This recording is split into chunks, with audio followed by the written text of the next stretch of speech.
안녕하세요. 저는 살림으로 삶의 전환점을 맞이한 40대 여자입니다. 직장 생활을 하다가 결혼하고 아이를 낳고 난 후부터 본격적으로 살림을 하게 되었는데요. 내 손이 다 깨끗해지고 단정해지는 집을 보며 뿌듯함을 많이 느꼈습니다. 소위 할 것 없으면 집에서 애보고 살림이나 해라 라고도 하지만 살림이라는 것도 직접 해보면 쉬운 게 아니거든요. 요령도 필요하고 센스도 필요하고 또 무엇보다 부지런해야 되더라고요.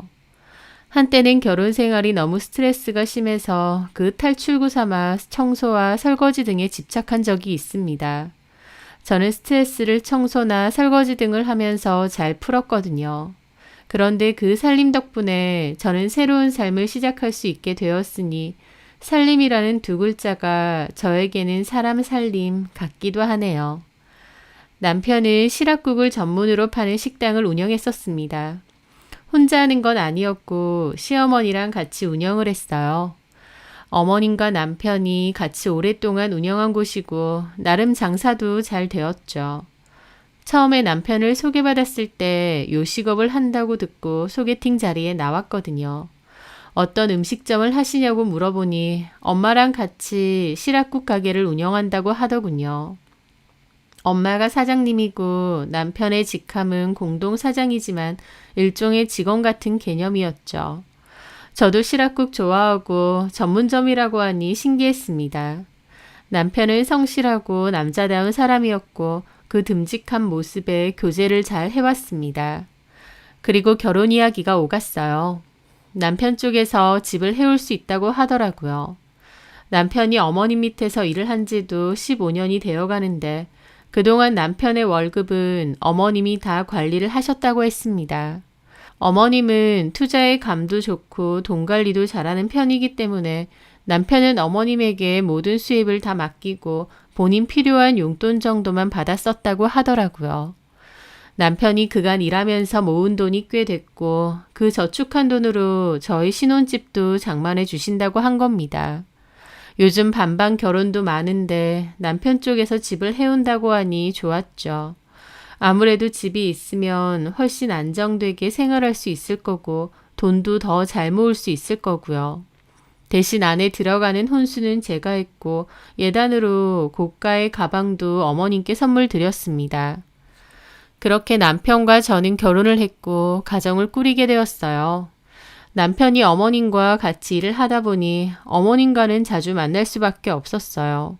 그런데 어머님은 입버릇처럼 너네 집 내가 사준 거니까 잘하라는 소리를 저에게 잘하셨습니다. 어머님이 그런 말을 하실 때면 저도 네 어머님 대답은 했지만 속으로 좀 의아할 때도 있었죠. 왜냐면 어머님이 돈을 주셔서 아파트 계약을 한 건 맞지만 엄밀히 말하면 그 돈은 남편이 15년간 일해서 번 돈이니까요. 어머님이 사주셨다기보다 정확히는 남편이 번 돈으로 산 집인데 어머님은 늘 당신이 집을 사주셨으니 잘해야 된다고 하셨어요. 저도 거기다 대고 가타부타 얘기하긴 그래서 그냥 네 어머님 하고 말았고요. 사실 집을 누가 샀는지 크게 중요한 문제가 아니니 둘째치고 진짜 문제는 따로 있었는데요. 아들이 결혼했으니 이제 아들 월급 통장은 저에게 넘겨주셔야 되는데 결혼하고 나서도 저에게 안 주시는 겁니다.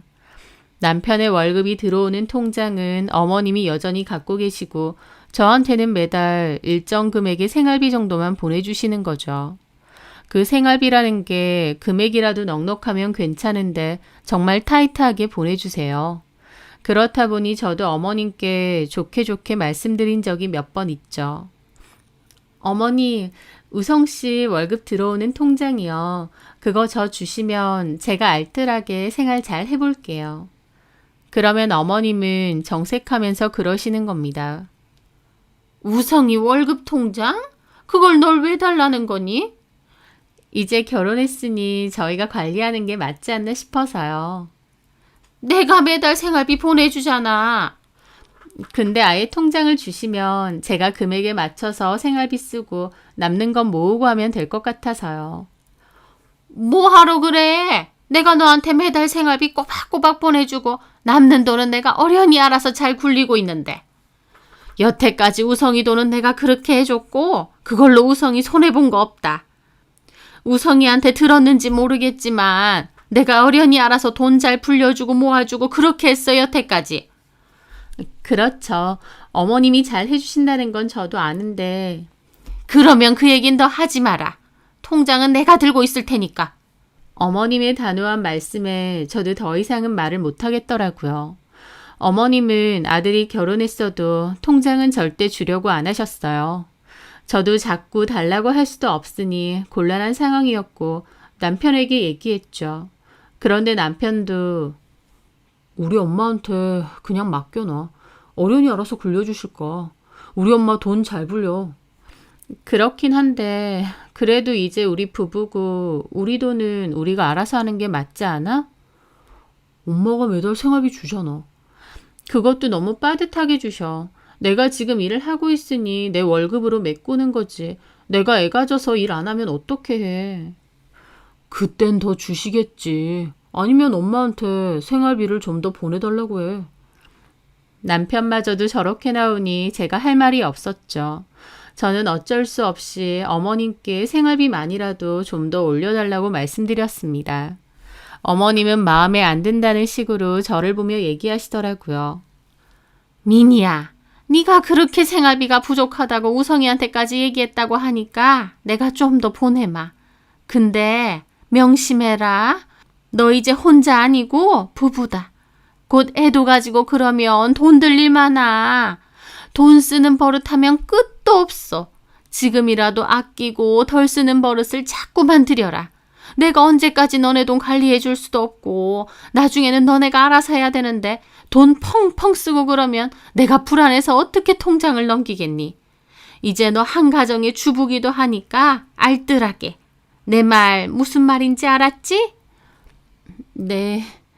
어머님은 탐탁치 않은 표정으로 잔소리를 엄청 퍼부으시고는 생활비로 딱 10만 원 더 보내주시더라고요. 참 어이가 없었죠. 자식이 결혼을 했으면 독립된 가정이고 둘이서 버는 돈은 죽이 되든 밥이 되든 알아서 해야 되는 게 맞지 않나요? 하지만 어머님은 제가 불안하다고 통장은 못 주고 계속 생활비만 보내준다고 하셨죠. 저도 자꾸 얘기하기도 그렇고 한편으론 그냥 내 돈으로 메꾸자 싶어서 제 월급으로 생활비를 충당을 했습니다.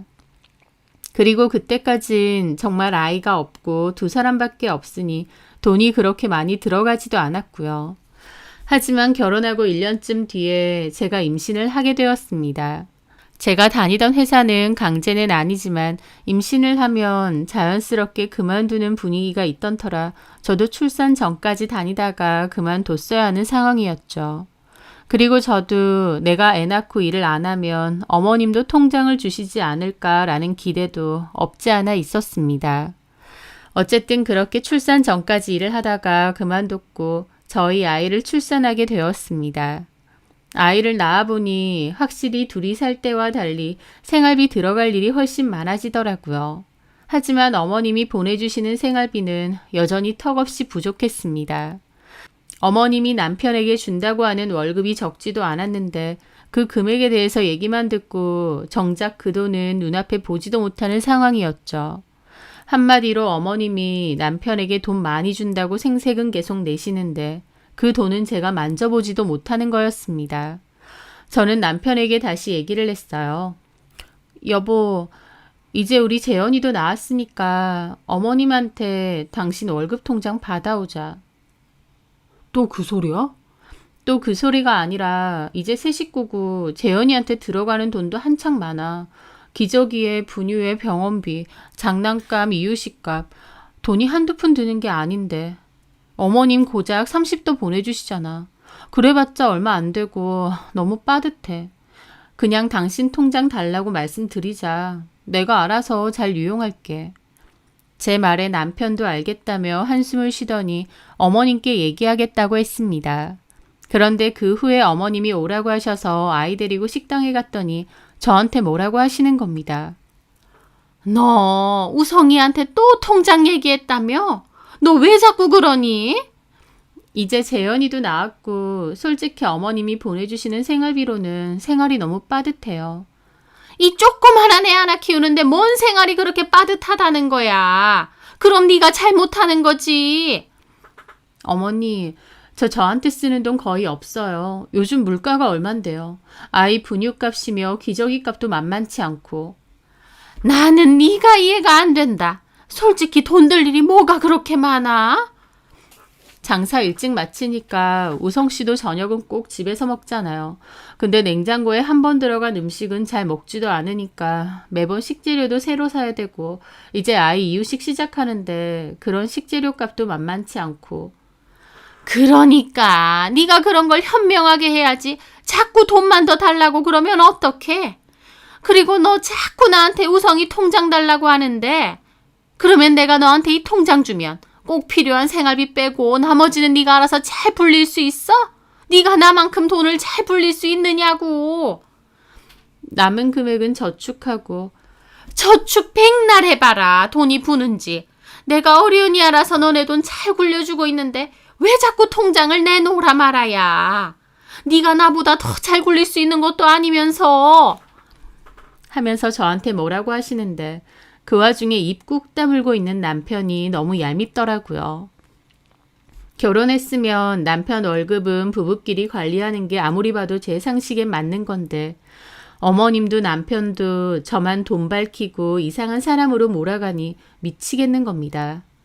그렇다고 제가 대단하게 돈을 많이 쓰거나 사치 부리는 것도 아니고 최소한의 필요한 건 좀 사고 쓰고 해야 되는 건데 생활비가 너무 부족하다 보니 제가 모아둔 돈에서 자꾸 꺼내 쓰거나 아니면 가격표를 보고 싸고 저렴한 것, 싸구려만 찾게 되는 거예요.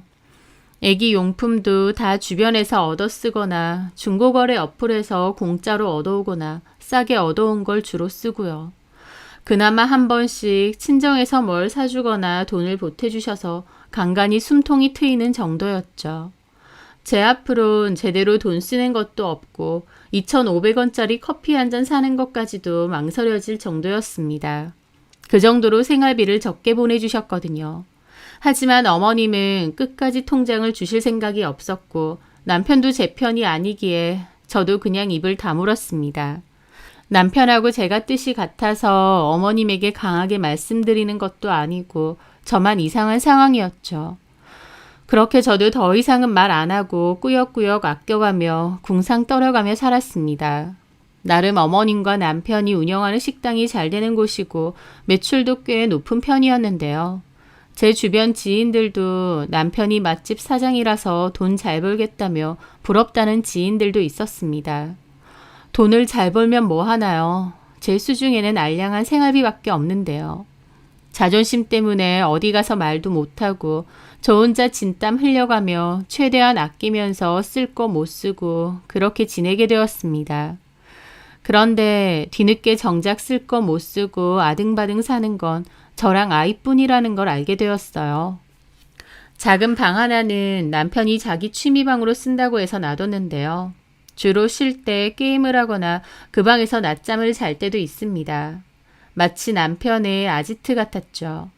그 방만큼은 방 청소도 본인이 알아서 한다고 해서 저도 굳이 잘 안 건드렸는데 가만 보니까 청소도 잘 안 하고 너저분하더라고요. 컴퓨터 책상에도 가자 부스러기나 먼지가 잔뜩 쌓여 있고요. 그래서 제가 한번 싹 치워주려고 들어갔는데 이런저런 상자가 많아서 보니까 엄청 고가의 게임 기계들이 있는 거예요. 저는 그때까진 몰랐습니다. 남편이 그런 것들을 사는지요. 제가 알기에도 꽤 비싼 것들인데 한 개도 아니고 여러 개였어요. 그리고 다른 상자에는 피규어도 많더라고요. 이런 피규어들 사려고 하면 꽤 비싸다고 들었는데 남편은 저 몰래 고가의 취미를 누리고 있었던 겁니다. 좀 황당했죠. 생활비도 빠듯한데 남편이 어디서 돈이 나서 이런 걸 하나 싶기도 하고 그리고 화도 났습니다. 제가 맨날 생활비 부족하다 힘들다 그러면 귓등으로 들으면서 본인은 이런 고가의 취미를 하고 있었으니까요. 이런 거 하지 말고 아이 장난감이나 아이 책을 사줘도 되는데 말이죠. 황당해서 남편에게 얘기를 했고 남편은 내 방에 왜 들어와? 들어오지 말라고 했잖아. 그 말부터 먼저 하면서 도리어 화를 내는 겁니다. 기가 막혔죠. 지금 뭐 하자는 거야? 한 집에 살면 네 방 내 방이 어딨어? 내가 이 방은 개인적으로 쓸 거니까 들어오지 말라고 했잖아, 분명히. 하도 지저분하고 부스럭이 많아서 벌레라도 나올까봐 청소해주러 들어갔다. 근데 이게 다 뭐냐고. 보니까 새로 산 것도 많은 것 같은데 무슨 돈이 있어서? 이런 것까지 잔소리하냐? 나도 숨 좀 쉬고 살자. 누가 쉬지 말래? 물어보는 거잖아. 엄마한테 받았어. 엄마한테? 어머님이 이런 건 다 사라고 주신단 말이야? 내 돈인데 뭐. 당신 월급에서? 당연하지. 우리 엄마 이런 거 확실한 사람이야. 당신 진짜 너무한 거 아니야? 나는 기저귀도 제일 싼 거 사고 애 옷도 얻어서 입히는데 당신은 이런 고가의 장난감을 턱턱 산다고? 나는 도대체 뭐 하고 있는 거야? 애 옷이야 금방 크니까 얻어 입히는 게 맞지. 기저귀도 입고 버리는 건데 뭐. 그러는 당신 장난감은 이걸 어디다 쓰는데? 먹기래 입기래. 힘들게 일하는데 이 정도 취미도 못 가져? 진짜 숨 막히네. 누군 안 막혀? 진짜 이건 아니다. 누구는 빠듯한 생활비로 아등바등 하는데 당신은 이런 취미생활이면 뭐며 누릴 거 다 누리고 어머님한테 말씀드려. 진짜 통장 달라고. 그놈의 통장 소리. 어쨌든 아직도 안 주셨잖아. 직접 말하던가. 남편은 지가 더 성을 내고 자리를 뜨더라고요. 저는 속이 갑갑했죠. 철이 없어도 어쩜 저렇게까지 없을까 싶었습니다. 그리고 저도 이건 어머님께 분명히 말씀드려야겠다 싶었어요. 손주한테 쓸 돈도 빠듯하게 주시면서 아들 장난감 사는 데는 돈을 다 주실 수가 있나요? 저는 어머님에게 이 얘기를 했는데 어머님 한다는 말이 지가 힘들게 돈 버는데 그 정도도 못 쓰니? 어머니, 그럼 저는 집에서 노나요? 그리고 저도 애 키운다고 일 그만둔 거고 저는 돈 한 푼이 아쉬워서 쩔쩔매는데 남편은 그렇게 비싼 장난감을 턱턱 살 수가 있냐고요. 그랬더니 어머님 한마디 하시더라고요. 안 입고 오면 네가 벌어다 써라. 네? 어머니, 저 지금 재현이 키우고 있잖아요. 요즘은 애 키우면서도 어련히 알아서 다 일하더라. 어린이집도 있고. 이제 돌 다 되어가는데 어린이집 맡기면 되지. 네가 벌어다 써. 마침 잘 됐네. 우리 식당에서 일하던 아줌마 그만둔다는데 네가 와서 일을 좀 하든가. 어머님은 저보고 직접 벌어서 쓰라고 하시더라고요. 애 키운다고 멀쩡히 다니던 회사 그만둔 거 아시면서 저렇게 말하시니 어처구니가 없었죠. 하지만 어머님 말씀 전에도 아이가 돌이 다 되어가던 때라서 저도 슬슬 일을 해야 되지 않을까 생각을 하긴 했었습니다. 생활비만 제대로 있었다면 좀 더 아이 키우는 데만 집중을 하고 싶지만 생활도 너무 빠듯한 데다 남편이나 어머님도 치사하게 나오니 저도 내가 벌어서 필요한 데 쓰고 싶다는 생각은 있었거든요. 하지만 회사는 그만뒀고 아이도 있는 상황에서 재취업이 쉬울까 걱정이 됐습니다. 그런데 어머님과 남편이 운영하는 식당은 아침과 점심 위주의 장사를 하기 때문에 비교적 일찍 마치거든요. 그래서 아이 어린이집 하원 시간에도 지장이 없을 것 같고 또 아무래도 가족끼리 운영하는 곳이니 사정도 봐줄 테고 낫지 않을까 싶었습니다. 그래서 결국 저도 일을 하겠다고 했죠. 아침에 아이를 일찍 어린이집 보내고 남편과 곧장 출근을 해서 일을 했어요. 아침과 점심때는 장사도 잘 되고 꽤나 바쁘기 때문에 눈코 뜰 새 없이 바빴죠. 식당 일에 집에 아이 돌보고 집안일까지 눈코 뜰 새 없이 바쁘긴 했지만 그래도 내 돈을 내가 번다는 생각에 마음은 한결 나았습니다. 돈 벌어서 아이 새 옷이나 새 장난감도 사줄 수 있고 저한테도 좀 쓸 수 있겠구나, 여유가 좀 생기겠구나 생각하면 힘든 것도 싹 괜찮아졌죠. 그런데요, 한 달이 지나고 제 월급날이 되었는데 어머님이 월급을 안 주시는 겁니다. 제 계좌번호도 안 물어보시고요. 어머님, 제 계좌번호 보내드릴까요? 왜? 월급 받아야죠, 저도. 그런데 어머님 하시는 말에 기가 턱 막혔습니다. 너도 우성이처럼 내가 알아서 잘 모아줄게. 네? 우성이처럼 내가 돈 관리해준다고, 네 월급. 어이가 없었지만 참고 말씀드렸어요. 아니요, 어머니. 저희 생활비 빠듯해서 제 월급은 생활비에 보탤 생각이에요. 그러니까 그냥 저 보내주세요. 또 생활비 타령이니? 너는 도대체 어디다 돈을 쓰고서 자꾸 생활비 없다고 시위야? 진짜 모자라서 그래요, 어머님. 제가 한 달에 어떻게 쓰는지 가계부라도 보여드릴까요? 아휴, 됐다. 네 마음대로 쓴 가계부를 내가 어떻게 믿어. 어쨌든 제가 정당하게 일한 돈이니까 그건 저 주세요. 제가 알아서 할게요. 너 나 못 믿니? 내가 알아서 잘 굴려준다니까. 아니요, 어머님. 제가 알아서 하겠습니다. 저도 화가 나서 강경하게 나오니까 어머님은 저보고 돈독 올랐냐면서 뭐라고 하시는 겁니다. 그냥 어머님 돈을 내놓으라는 것도 아니고 제가 정당하게 일해서 번 월급 달라는 건데 그게 어떻게 돈독인가요? 저는 어머님께 무조건 돈 받아야겠다고 나왔고 그 과정에서 어머님과 실랑이가 벌어졌습니다. 그런데 남편은 어머님 편을 들더군요. 저보고 안 입고 오면 벌어서 쓰라고 하셨잖아요. 그래서 한 달 동안 일해서 벌었는데 왜 월급을 안 주신다는 거예요? 내가 네 월급 떼먹기라도 하니? 그럼 여기서 생활비를 좀 더 보내주마. 아니요. 제 월급 다 주세요. 아니, 얘가 왜 이래? 너 시어머니한테 이게 무슨 태도야? 너 사람을 무슨 돈 떼어먹는 악덕사장 취급하는데 나 상당히 기분 나쁘다. 내가 네 돈을 어떻게 해? 봐라. 우성이 돈도 내가 모으고 불려서 너네 그 아파트도 내가 사줬잖아. 남편이 여기서 15년을 일했는데 어머님이 굳이 안 불리셔도 얼마든지 살 수 있는 거 아닌가요? 얘 말하는 것 봐라. 그런데 남편은 제 편이 아니라 어머님 편을 들더라고요. 당신 엄마한테 왜 그래? 예의도 없이. 사과드려. 내가 뭘 잘못했는데? 내가 일한 월급 달라는데. 아, 엄마가 떼먹냐고. 떼먹는 거 아니면 달라고. 저도 흥분해서 말했고 어머님도 부들부들 거리시면서 저를 노려보시더라고요. 아이고, 진짜 뭐 이런 일이 다 있냐. 알겠다. 네 돈 내가 당장 보내주마. 네 계좌번호 불러라. 저는 계좌번호를 불렀고 어머님은 바로 이체를 해주셨습니다. 됐니? 너 이제 나한테 사과해라. 무슨 사과요? 나를 무슨 네 돈 떼먹는 인간 취급했잖아. 어머님이 월급만 제대로 주셨으면 이렇게 아웅다웅할 일도 없잖아요. 얘가 끝까지? 당신 사과 못해? 내가 뭘 잘못했다고 사과하는데? 와, 진짜 돈독 올라가지고. 돈독? 돈독 오를 만큼 돈이 있어야 돈독이 오르지. 돈, 진짜 지겹다. 그렇게 저는 그날 한바탕 싸우고 더 이상 출근 안 하겠다고 말씀드렸습니다. 월급 받을 때마다 이런 실랑이를 벌이고 싶지도 않았고 남편에게도 너무 실망이었어요. 본인은 필요한 거 다 어머님에게 용돈으로 받았으니 아쉬울 게 없었겠지만 아이 키우고 살림하는 제 입장은 조금도 생각 못 하더라고요. 그리고 저도 현타가 오는 겁니다. 이 아이가, 이 가정이 나 혼자만의 것도 아닌데 왜 부담과 짐은 나 혼자 짊어지고 있나 싶었죠. 남편은 밖에서 일한다는 이유로 집에서는 집안일과 육아도 제대로 참여 안 했는데 정작 그 밖에서 일한 돈 저는 만져보지도 못하는 실정이었고요. 그 일을 계기로 저는 처음으로 이혼이라는 글자를 떠올리게 되었습니다.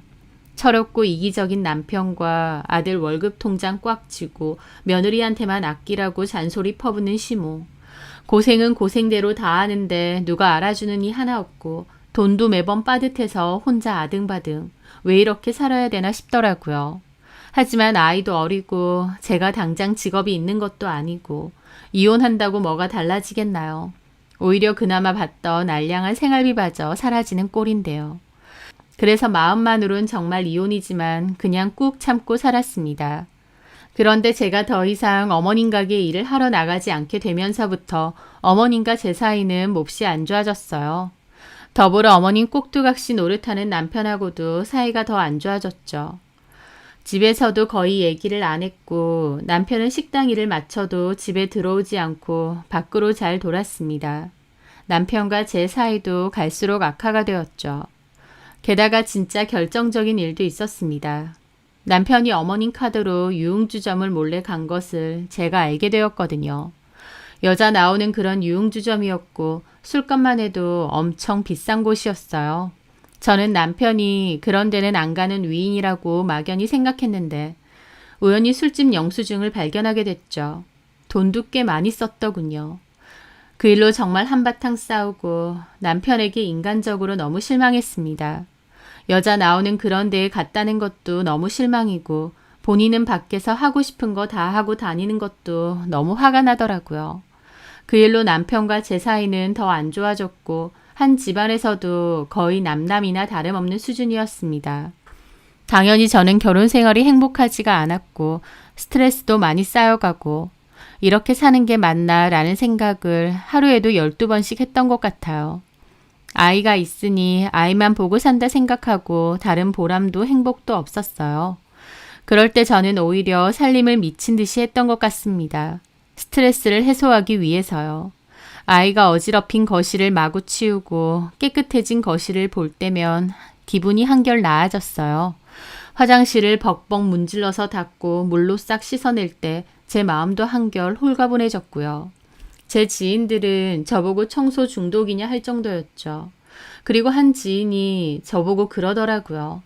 이런 걸 한번 찍어서 SNS에 올려보라고요. 살림 팁에 대한 짧은 영상이나 사진 등을 올리면 꽤 많은 사람들이 본다고 하는 겁니다. 저도 어차피 매일 하는 살림인데 찍어서 올리는 게 어려운 일 같지는 않았어요. 그래서 해보려고 했는데 막상 해보니 편집도 그렇고 쉬운 건 아니더라고요. 그리고 청소하면서 내내 폰을 놔두고 찍고 각도도 바꿔주고 하는 게 꽤 성가신 일이기도 했습니다. 그래서 첫 영상을 만들기까지 꽤 오랜 시간이 걸렸어요. 그래도 만들어 놓은 영상을 보니 재밌기도 하고 직접 영상으로 보니 또 색다르기도 하더라고요. 그렇게 저는 청소, 빨래, 음식 준비 등 제가 늘 하는 집안일을 찍고 또 저만의 비법이나 팁 같은 것도 소개하기 시작했습니다. 초반에는 보는 사람도 없고 반응도 별로 없었는데 SNS라는 게 하나가 터지면 다른 것도 연달아 반응이 올라오는 것 같더라고요. 제가 올린 초파리 퇴치 영상과 각종 필터 세척 영상이 대박을 치면서 다른 영상들까지도 덩달아 조회수가 엄청 올라가게 되었습니다. 당연히 제 SNS를 구독하는 팔로워도 몹시 늘어나게 되었고요. 팔로워가 곧 돈이기도 한 SNS인데 팔로워가 급 늘어나고 성장을 하게 되니 그에 따라 여러 제안들도 들어오게 되었습니다. 처음엔 단순 협찬이었다가 나중에는 광고로 또 나중에는 협업 제안까지 들어오더라고요. SNS를 시작하고 5달 만에 일어난 일이었고 제 수익도 점차 늘어나기 시작했습니다. 그전까진 생활비 때문에 매번 빠듯하고 심지어 너무 부족할 때는 친정의 돈을 빌리기까지 했는데 이제는 다양한 광고 업체로부터 광고나 협업을 해달라는 제의와 함께 통장에는 돈이 쌓이기 시작한 겁니다. 늘 하던 살림을 했을 뿐인데 이렇게도 빵 터질 수가 있구나 신기하고 즐겁더라고요. 돈이 잘 벌리기 시작하면서 저도 한결 마음이 여유로워졌습니다. 그런데 남편이 시비를 털더라고요. 저희 집에 하루가 멀다 하고 택배가 쌓이고 저도 새로운 물건을 많이 쓰다 보니 무슨 돈이 있어서 이런 걸 사냐고 시비를 터는 겁니다. 본인은 본인 게임하고 심지어 유흥업소 다니느라 돈 쓰는 주제에 말이죠. 저는 내가 어련히 알아서 번 돈이고 신경 끄라고 했습니다. 그런데도 남편은 자꾸만 먼 돈이냐 어디서 빚지고 있는 거 아니냐 시비를 걸더라고요. 그것도 나중에 보니 어머님이 저를 이상하게 생각하고 남편한테 캐물어 보라고 한 거였더라고요. 꼭두각시인 남편은 어머님 하라는 대로 저한테 따지고 캐물은 거고요. 저는 남편에게 다 협찬 들어오는 거고 빚지고 이런 거 아니니 시비 걸지 말라고 했습니다. 남편은 너한테 왜 협찬이 들어오느냐고 했고 저는 제 SNS를 당당히 보여줬어요. 남편도 몹시 놀라더라고요. 저 무시하더니 제가 소위 잘 나가는 SNS 인플루언서가 되었으니 말이죠. 그런데 그 뒤에 더 어이없는 일은 시모의 태도가 달라졌다는 겁니다. 갑자기 시모가 연락이 오더니 가게로 좀 오래요. 그래서 갔더니 평소와 달리 막 잘해주는 척을 하는 겁니다. 그리고는 너 요즘 우성이 얘기 들으니까 SNS인가 뭔가 그걸로 돈을 꽤 잘 번다며? 네가 야무지고 똑소리 나는 줄 알았는데 집에 가만히 있으면서도 돈을 척척 번다고 하니 신기하다. 저는 어머님의 달라진 말투와 표정에 어이만 없더라고요. 그런데 어머님이 대뜸 저에게 통장 하나를 내미시는 겁니다. 자, 이거. 이게 뭔가요? 우성이 월급 통장. 네? 너 그렇게 월급 통장 좀 달라고 그랬잖아. 내가 여태까지 통장을 안 준 건 너한테 덜컥 맡겼다가 제대로 살림도 못하고 있는 돈이나 다 써제끼고 그럴까봐 걱정이 돼서였어. 근데 이제 와서 보니 우리 며느리가 돈도 잘 벌고 살림도 잘하고 이래저래 똑 부러지더라고. 그래서 이제는 맡겨도 되겠다 싶어서 주는 거다. 이제 네가 알아서 해. 저는 그 월급 통장을 가만 내려다보는데 참 기분이 이상하더라고요. 제가 그토록 달라고 했을 땐 절대 주지 않으셨던 그 월급 통장. 그런데 제가 돈을 잘 벌게 되고 이제는 남편 월급 통장이 굳이 필요 없어지니 그걸 저한테 주신다는 게요. 저는 그 월급 통장을 열어보았습니다. 그런데 저는 제 눈을 의심할 수밖에 없었어요. 그리고 저는 어머님께 월급 통장 안 주셔도 된다고 다시 돌려드렸습니다. 그걸 보고 나니 너무 어처구니가 없고 기가 막혔죠. 그러던 와중에 남편은 또 유흥주점 간 것을 저에게 들켰습니다. 한 번 걸렸을 때 다시는 안 간다고 했었는데 간 것을 저에게 또 들킨 거죠. 별로 미안해하는 기색도 없는 남편을 보며 저는 그동안 삼키고 삼켜왔던 이혼을 하기로 결심을 했습니다. 물론 제 SNS 수입이라는 게 월급처럼 매달 정확한 금액인 것도 아니고 불안정한 것도 맞아요. 언제 수입이 없어질지도 모르고요.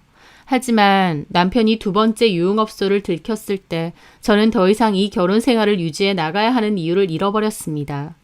남편도 어머님도 너무 지긋지긋하게 느껴졌어요. 아들을 결혼시켰지만 며느리는 그냥 살림하고 애보는 존재로만 생각했던 건지 아들한테는 원하는 거 다 해주면서 그 아들 월급 통장 챙겨들고 며느리랑 손자한테는 제대로 된 생활비도 안 줬던 시모나 가장으로서의 책임감도 없이 그냥 본인만 생각했던 남편이나 둘 다 너무 싫어졌고 이 결혼 생활을 계속 이어나가야 될 이유가 있나 싶었어요. 저는 남편이 유흥업소에 갔던 내역을 증거로 남겨두고 남편에게 이혼 요구를 했습니다.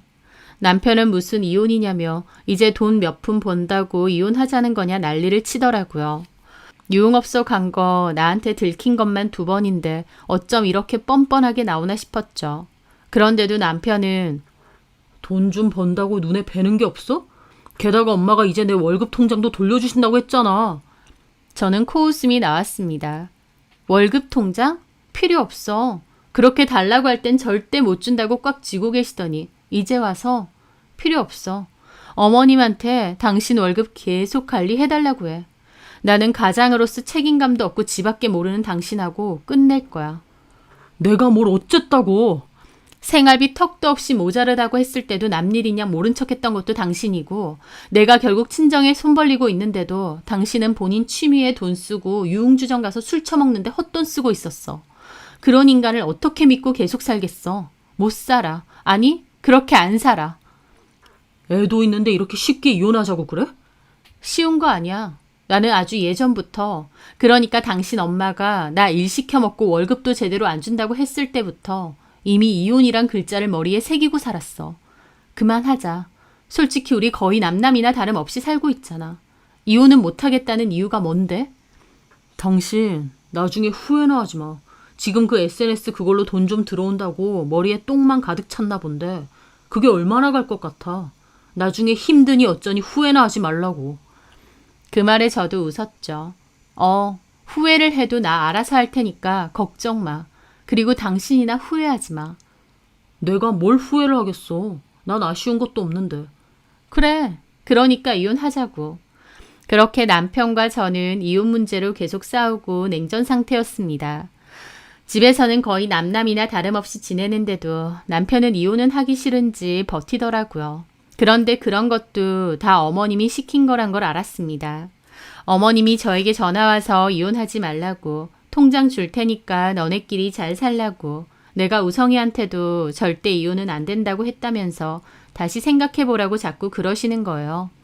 저는 그 통장 필요 없다고 왜 자꾸 준다고 하시냐고 했습니다. 어머님은 막무가내로 통장 들고 가라고 하고 저는 됐다고 하고 초반과 달리 서로 통장을 들고 가라고 하는 참 어이없는 일이 생기게 된 거죠. 하여튼 남편이 이혼을 못하겠다고 버텨서 결국 저는 변호사 사무실 찾아서 이혼 소송을 걸었습니다. 결혼 생활 내내 남편의 무책임과 더불어 시모가 경제권을 쥐고 주지 않았다는 사실, 그리고 남편이 유흥주점은 다니며 외도를 일삼았던 사실까지도 이혼 사유를 들었죠. 그런데 남편 쪽에서 이제 통장도 주기로 하지 않았냐고, 그런데도 제가 막무가내로 우기고 있다고 주장하는 겁니다. 참 어이가 없었죠. 저는 그맘때 남편과 계속 다투는 게 싫어서 친정에서 지냈는데 그러다가 아예 제 짐을 빼오려는 생각에 집을 들렸을 때였습니다. 제가 짐을 챙기고 있으니 집에 있던 남편이 따지는 겁니다. 진짜 끝까지 이러겠다 이거야? 당신이야말로 왜 이혼은 안 하겠다고 버티는 거야? 우리가 많이 양보했잖아. 엄마가 통장도 돌려준다고 했고 우리가 알아서 하라고 했잖아. 그 말에 저는 웃음을 터뜨렸습니다. 제가 난데없이 웃으니 남편도 어리둥절해 하더라고요. 그 통장, 당신 통장 직접 보기나 했어? 본인 명의의 통장을 제대로 보기나 하고 나한테 이런 얘기를 하는 거냐고. 뭔 소리 하는 거야? 어머님이 저번에 나한테 통장 이제 갖고 가라고 주시대. 그렇게 달라고 할 땐 안 주시더니 이제 와서. 근데 왜 주시는지 알겠어. 내가 당신 통장 봤거든. 당신 돈 없어. 뭐? 그 통장에 돈 없다고. 네, 그 통장에는 정말 돈이 없었습니다. 아니, 있었는데 다 인출이 되어 있었어요. 저는 그때 당시 어머님에게 그 통장을 받았을 때 남은 금액을 보고 기가 막혔습니다.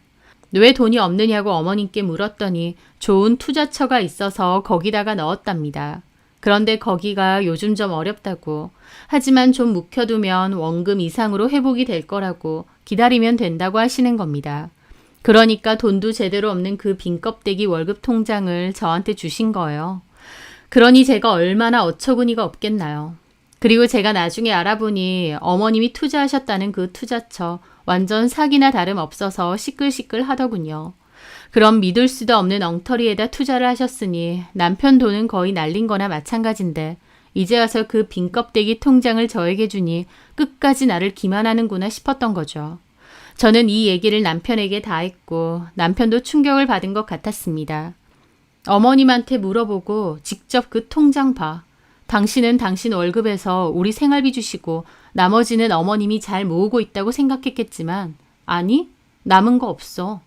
종이나 다름없는 그 빈 껍데기 통장을 나한테 주시는데 내가 그걸 감사합니다 하고 받아야 돼? 이제라도 돈 모으는 거 기다릴까? 내 통장에 모인 돈이 없다고? 그래, 당신 어머님한테 직접 물어봐. 그리고 나는 이혼할 거니까 제발 이혼만큼은 당신 엄마 의사가 아니라 당신이 좀 결정하지? 당신도 그렇게 계속 살고 싶은 거 아니잖아. 나이가 몇인데.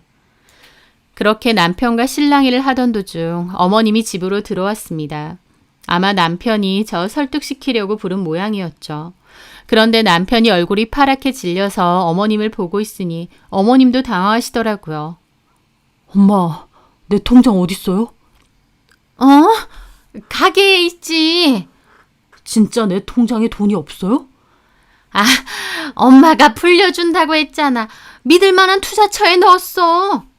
뭔 소리 하는 거예요? 거기 나도 들어본 데인데 완전 사기나 다름없는 곳이잖아. 거기다가 내 돈을 다 넣었다고? 무슨 사기야. 좀 기다리면 돼. 뭘 기다려요? 신문에 나오고 난린데. 엄마 미쳤어요? 엄마한테 말하는 꼬라지 마. 엄마가 너한테 안 좋은 거 하겠니? 엄마 돈도 제법 투자했어. 좀 기다려. 무슨 그런 데 투자를 하시냐고요. 그리고 엄마 돈이나 하지 내 돈은 왜? 네 돈 잘 불려줄 때는 가만히 있더니 이제 와서? 말이야 바른 말이지 뭘 불려줘요. 내가 15년간 일한 내 돈이지. 뭐가 어째? 말하는 싸가지 봐라. 됐고 당장 통장 보러 가요. 당장. 아, 봐도 뭐 없어. 엄마! 남편은 얼굴까지 시뻘개진 채로 처음으로 어머님한테 대들고 생난리를 피더라고요. 어머님은 사기 아니라고 좀 기다리면 된다고 쩔쩔매시고요. 남편은 어머님에게 미쳤느냐며 고함을 질러대고 어머님은 너야말로 미쳤느냐 사기 아닌데 왜 난리냐고 서로 아주 핏대 세우며 싸우고 있더라고요. 저는 코웃음 치며 제 짐 챙겨서 그곳을 벗어났습니다. 이제 남일이니까요. 나중에 들어보니 어머님은 남편 돈과 어머님 돈뿐만 아니라 저희 신혼집 명의로 대출까지 받아서 투자하신 모양이었어요. 신혼집이 어머님 명의였거든요. 도대체 뭐에 홀리신 건지 대출까지 받으면서 그 이상한 곳에 투자를 하셨지만 그 투자처는 세상을 떠들썩하게 했던 사기가 맞았고 어머님과 남편도 상당히 많은 돈을 날리게 되었다고 들었습니다. 나중에 변호사를 통해서 그 얘기를 전해 들으면서 참 어처구니가 없더라고요. 저한테 맡기면 돈 함부로 쓸까봐 절대 월급 통장 못 준다고 하시더니 본인이야말로 사기로 그 돈들 하루아침에 다 날리신 거잖아요. 남편도 어머님만 믿고 있다가 본인 돈 다 날린 거고요. 그 일로 어머님과 남편 사이도 단단히 틀어진 것 같은데 일을 같이 하다 보니 껄끄럽게 계속 지내는 모양이었습니다.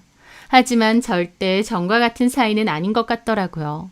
남편은 그 후에 심경의 변화가 생겼는지 협의 이혼을 하겠다고 마음을 바꿨고 결국 협의로 이혼을 하고 약간의 위자료를 받아내고 끝을 냈습니다. 아이 양육권은 저에게 있기 때문에 제가 키우기로 했고 아이 양육비는 매달 받기로 했어요. 남편은 그동안 자기 엄마가 돈을 잘 모아줄 거라 생각했는데 다 날렸다고 생각하니 삶의 의욕을 잃고 산 송장처럼 다니는 것 같더라고요. 그렇게 남편과는 이혼하고 저는 친정에서 당분간 지냈습니다. 여전히 살림팁 관련 SNS는 잘 운영 중이고 그 기세로 청소 도구와 홈 인테리어 관련 쇼핑몰도 열어서 운영하고 있어요. 전 남편은 저더러 그게 얼마나 오래 가겠느냐고 했지만 돈 날리고 망한 건 전 남편과 시모지 저는 아닙니다. 나름 지금도 잘 운영해 나가고 있고 저의 소중한 수입원이 되어주고 있어요. 남편의 월급 통장으로 저를 힘들게 했던 전 시모와 반감만 했던 전 남편. 그 집과 끝을 내고 제 힘으로 열심히 그리고 재밌게 돈도 벌고 아이도 키우다 보니 요즘이 정말 행복하고 즐겁다는 생각이 드네요. 일이 잘 안 풀리고 힘들 때 집을 깨끗이 치우면 복이 들어온다는 말도 있던데 제가 받았던 스트레스를 청소하고 집안일 하면서 풀었더니 이게 또 좋은 방향으로 저를 이끌기도 하네요. 그런 걸 보면 참 삶이란 한 치 앞도 알 수 없는 게 맞는가 봅니다. 저는 앞으로도 제가 잘할 수 있는 일, 재밌어 하는 일로 돈도 열심히 벌고 아이와 행복하게 잘 살려고요. 제 사연 들어주셔서 감사합니다.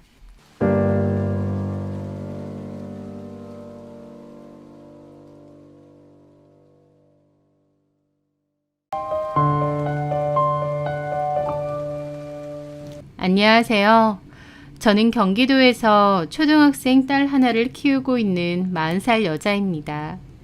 현재 이혼한 지는 1년이 조금 넘었는데 막판에 제 결혼 생활을 떠올리면 정말 힘들고 눈물겹다 싶어서 지금도 떠올리기만 해도 착잡합니다.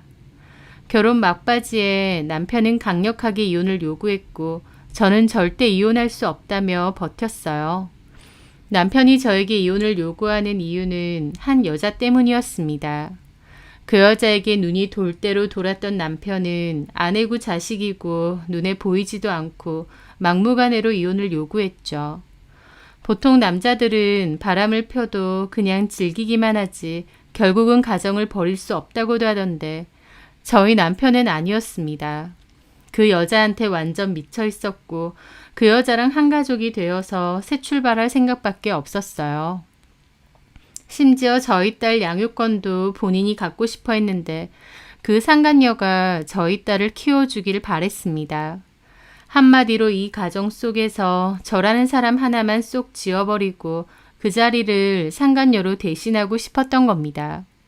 처음에 사랑해서 결혼했고 10년 넘는 세월 동안 한 가족으로 동고동락했잖아요. 세월이 흐르면서 남녀로서 설레는 감정은 당연히 옅어질 수밖에 없죠. 하지만 그럼에도 가족으로서의 정, 서로에 대한 의리, 그런 걸로 남은 인생도 함께 의지하며 살아가는 거 아닌가요? 저라고 남편에게 천년만년 사랑의 감정이 샘솟았던 것도 아니고 매일이 특별하게 설레는 것도 아니었습니다. 나이가 들면서 배 나오고 팔다리 가늘어지고 머리숱도 한 해 한 해 다르게 없어지는 40살 평범한 남자였던 남편.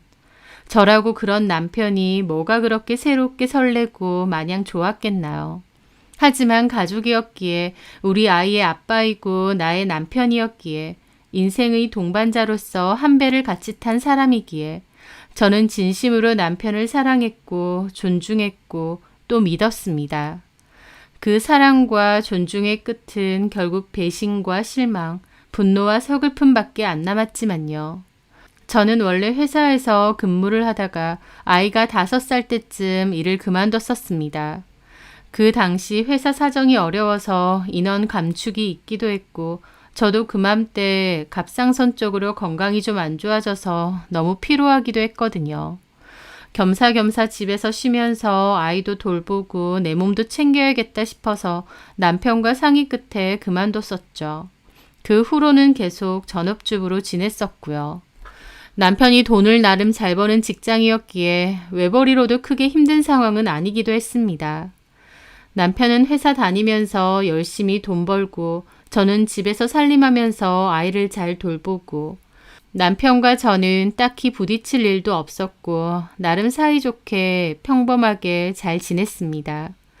그렇다 보니 저는 남편이 저 몰래 딴 생각을 품고 있다는 사실을 전혀 알지 못했어요. 그러던 제가 남편의 외도를 눈치챈 건 정확히는 눈치챘다기보다 뭔가 석연치 않다고 느꼈던 건 그때였습니다. 아이를 등교시키고 저는 오랜만에 집 청소를 하고 있었어요. 그맘때 몸이 좀 피곤하던 터라 거실 청소나 주방 청소만 하고 아이 방까지는 잘 안 치웠거든요. 그날은 마음 먹고 싹 청소를 하자는 생각에 이불 세탁도 하고 화장실 청소에 세탁조 청소까지 했죠. 그리고 아이의 방도 정리를 할 겸 들어갔습니다. 이제 초등학생이긴 하지만 장난감들은 꽤 많은 편이었고 저는 그것들을 하나하나 통에 담으며 정리를 하고 있었어요. 그런데 처음 보는 장난감이 있었습니다. 아이 장난감은 거의 제가 사주는데 저는 처음 보는 장난감이었죠. 그것도 딱 봐도 꽤 고가의 장난감이었습니다. 남편이 사다 줬나 생각하면서도 설령 그렇다고 해도 이걸 내가 왜 몰랐지 싶기도 했어요. 남편이 사다 줬다면 저도 알았어야 했는데 전 몰랐으니까요. 어쨌든 그때는 대수롭지 않게 넘어갔습니다. 그리고 그날 후 아이가 집에 돌아왔을 때였어요. 아이는 방이 깨끗하게 치워져 있다고 좋아했고 저는 문득 그 장난감이 떠오르더라고요. 미송아, 이 장난감 아빠가 사준 거야? 아니면 할머니? 저희 딸은 그 장난감을 보더니 아니, 그거 은지 이모가 사줬어. 그러는 겁니다. 저는 어리둥절했죠. 은지 이모라니 저는 처음 들어본 이름이었어요. 은지 이모라니? 은지 이모가 누구야? 아빠 친구. 아빠 친구라고? 그 은지 이모라는 사람을 네가 언제 만났는데? 저번에 엄마 주말에 외할머니 집 갔을 때 그때 아빠랑 같이 만났는데? 그 은지 이모라는 사람하고 아빠하고 너랑 셋이서 만났다고? 응. 저는 기분이 뭔가 좀 이상해지더라고요. 저는 전혀 알지도 못하는 사람인데 제가 집에 없을 때 남편은 아이를 데리고 그 은지 이모라는 사람을 만났다는 거예요. 이게 뭐지? 싶었고 당연히 기분이 좋지는 않았습니다. 남편이 나에게 말 안 한 게 있구나. 도대체 그 은지 이모라는 사람의 정체는 뭘까 싶었죠. 그리고 그날 저녁 남편에게 물었고 남편은 대수롭지 않게 같은 동네 사는 대학교 친구라고 했습니다. 대학교 친구라고? 오, 동문인데 우연히 만났어. 공원에서. 여기 근처 산다고 하더라고. 우연히 만났다고? 미송이랑 공원에 갔는데 누가 아는 체를 하는 거야. 보니까 은지더라고. 대학 졸업하고는 한 번도 못 봤었는데. 아, 그래? 근데 저 장난감은 뭐야? 마침 점심시간이라서 미송이도 배고프다고 하는 거야. 걔도 밥 안 먹었다고 하고. 그래서 근처 마트 푸드코트 가서 같이 밥 먹었거든. 내가 밥을 샀는데 고맙다고 나오는 길에 장난감을 하나 사주더라고. 미송이 주라고. 남편은 거리낄 것 없이 얘기를 하더라고요. 그래? 근데 왜 나한테 말도 안 했어? 난 그런 일이 있는 줄도 몰랐네. 당신 그때 정신 없으니까 얘기 안 했지. 그맘때 엄마가 몸이 좀 안 좋으셔서 간호차 친정에 자주 왕래를 했던 때거든요. 남편은 제가 정신 없을까봐 굳이 말 안 했다고 했습니다. 너무 대수롭지 않게 말을 했기에 저도 그냥 그렇느냐 하고 말았습니다. 우연히 만난 대학 동창이었고 간단하게 식사도 할 수 있으니까요. 둘이 따로 본 것도 아니고 애랑 셋이서 같이 봤다고 하는데 저도 별 생각이 없었던 거죠. 그런데 그 일이 있고 얼마 지나지 않았을 때였습니다. 퇴근한 남편이 자전거를 하나 들고 오는 거예요. 초등학생이 탈 법한 자전거를 말이죠. 그런데 딱 봐도 새 것은 아니었습니다. 이게 뭐야? 웬 자전거? 미송이 타라고. 어디서 났어? 산 건 아닌 것 같은데? 아, 은지가 줬어. 남편의 입에선 또 그 은지라는 여자의 이름이 나왔죠. 이번엔 저도 뭔가 석연치 않더라고요. 이걸 왜 줘? 그 집 애가 타던 거야? 그 집 애는 무슨, 걔 결혼 안 했어. 근데 이게 어디서 나서? 조카 거래. 그 조카애가 이제 안 탄다고 했는데 미송이 타면 좋을 것 같다고 가져왔다면서 나더러 갖고 가라고 하더라고. 저는 묘하게 기분이 좋진 않더라고요. 이걸 들고 가라고 일부러 연락까지 했단 말이야? 아니 그리고 당신은 뭐하러 홍걸 들고 와. 그냥 새 걸 사면 되는데. 아, 멀쩡한데 굳이 새 걸 왜 사? 그 은지라는 사람도 그렇네. 조카가 타던 걸 우리 미송이 준다고 일부러 챙겨왔다고? 고마운 거지. 하지만 저는 전혀 고맙지 않았습니다. 남편 입에서 2번이나 낯선 여자의 이름이 나온다는 게 그렇게 달갑지 않았어요. 게다가 제가 느끼기에 이건 너무 그 친구가 오지랖 부린 것 같기도 했습니다. 하지만 저는 남편 기분이 상하지 않게 최대한 좋게 얘기를 했죠. 여보, 응? 일부러 우리 미송이 주려고 챙겨왔다니까 그 친구한테도 고마운데 당신도 앞으로는 따로 그 친구하고 연락하거나 보지는 마. 왜? 그렇잖아. 그 친구도 한 동네 산다는데 행여나 남들이 보면 이상하게 생각하지 않겠어? 보긴 누가 봐. 왜 안 봐? 미송이네 학교 친구들, 학부모들 다 이 근방 사는데 남들 보기에 오해해. 제 말에 남편은 잠깐 뭔가를 생각하더니 고개를 끄덕였습니다. 알겠다고 한 거죠. 아이는 그 자전거를 몹시 좋아했고 저도 마음 한구석에 이상하게 찝찝한 마음이 남아있었지만 그냥 넘어갔습니다. 남편도 딱히 그 후로 그 친구를 보는 것 같지는 않았고 저도 남편에게 알아듣게 말했으니 무슨 뜻인지 알 거라고 생각했어요. 남편도 더 이상 은지라는 여자에 대해서 얘기하지 않았습니다. 그런데 그 여자에 대해서 다시 들은 건 남편이 아니라 제3자의 입을 통해서였습니다. 미송이가 다니는 미술학원 친구 엄마였고 저랑은 한 번씩 얘기하고 가볍게 연락 정도 하는 지인이었죠. 그날도 미송이를 데리러 학원에 갔는데 그 친구 엄마가 다가오더군요. 미송 엄마! 네, 소영 엄마. 소영이 데리러 오셨죠? 네, 아직 미송이는 수업 안 끝났나 봐요. 그렇네요. 조금 있으면 마칠 것 같은데. 저기 미송 엄마. 네? 내가 이런 얘기를 해도 되는지 모르겠는데 뭔데요? 얼마 전에 아이스크림 가게에서 미송 아빠를 봤거든요. 주말이었던 것 같기도 하고. 아, 그래요? 제가 친정에 가 있는다고 미송 아빠가 주말에 미송이를 보거든요. 그렇구나. 근데 미송 아빠는 나를 본 게 아니고 나만 봤어요. 멀리서. 우리 소영이가 저기 미송이 있다고 그러더라고. 아, 그래요? 저는 대답하면서도 왜 아는 체를 안 했지 싶더라고요. 그런데 곧이어 바로 말을 하는 겁니다. 아는 체는 못했어요. 왜냐면 미송이 옆에 처음 보는 여자가 있길래. 누구예요? 네? 처음 보는 여자요? 네, 키가 크고 늘씬하고 나이는 살짝 어려 보이기도 하고 그리고 미송 아빠랑 엄청 친해 보이던데. 저는 어리둥절 하더라고요. 아이한테도 남편한테도 듣지 못한 얘기였으니까요. 아는 체 할까 하다가 그냥 말았는데 미송 엄마도 아는 사람이죠?